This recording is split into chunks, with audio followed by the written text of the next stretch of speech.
नमस्कार. प्राजक्ता's फ्लेवर्स लॅबमध्ये मी तुमचं मनापासून स्वागत करते. तर आज आपण बघणार आहोत बेकरी स्टाईल वेजी पॅटी. खमंग आणि क्रिस्पी असे होतात. तर सुरुवात करूया रेसिपीला. तर ह्याच्यासाठी मी कढईमध्ये तेल गरम करून घेतलं आहे आणि त्याच्यामध्ये मी राई, जिरं आणि मिरची, कढीपत्ता ह्याची फोडणी घातलेली आहे. ह्याच्यात आपण आता एक कांदा टाकून घेऊया. तो असा व्यवस्थित आपण परतवून घेऊया. तुम्ही बघू शकता मी कांदा टाकला आहे.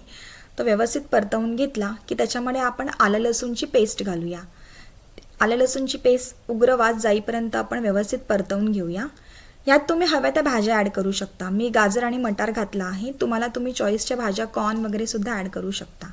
थोडे कोरडे मसाले घालून आणि मीठ घालून मी ह्याच्यामध्ये व्यवस्थित मसाले परतवून घेतलेत आणि आता आपल्याला उकळलेला मॅश करून घेतलेला बटाटा घालायचा आहे. वरतून कोथिंबीर घालून आपली भाजी तयार होते. आता आपण बघूया आपण पॅटी कशा बनवायच्या. तर ह्या ज्या पेस्ट्री शीट्स आहेत त्या आपल्याला रेडीमेड मार्केटमधून मिळतात. या अशा प्रकारे आपल्याला कट करून घ्यायच्या. तुम्ही हवा तो आकार देऊ शकता. याच्यात हवी तितकी भाजी तुम्ही भरा आणि बाजूला पाणी लावून आपल्याला व्यवस्थित हे सील करून घ्यायचं आहे, फोल्ड करून घ्यायचं आहे, जेणेकरून ते ओव्हनमध्ये ओपन होणार नाही. आणि आपल्याला हे व्यवस्थित बेक करून घ्यायचे आहेत. मी टेम्परेचर वगैरे डिस्क्रिप्शन बॉक्समध्ये मेन्शन करेनच. तर ह्याच्यावरती आपल्याला एक थोडंसं बटर लावून घ्यायचं आहे, हलकंसं ते मॉइस्ट राहण्यासाठी. तुम्ही बघू शकता.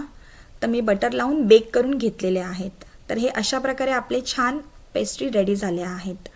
नक्की ट्राय करा आणि चॅनलला लाईक शेअर नक्की करा. धन्यवाद.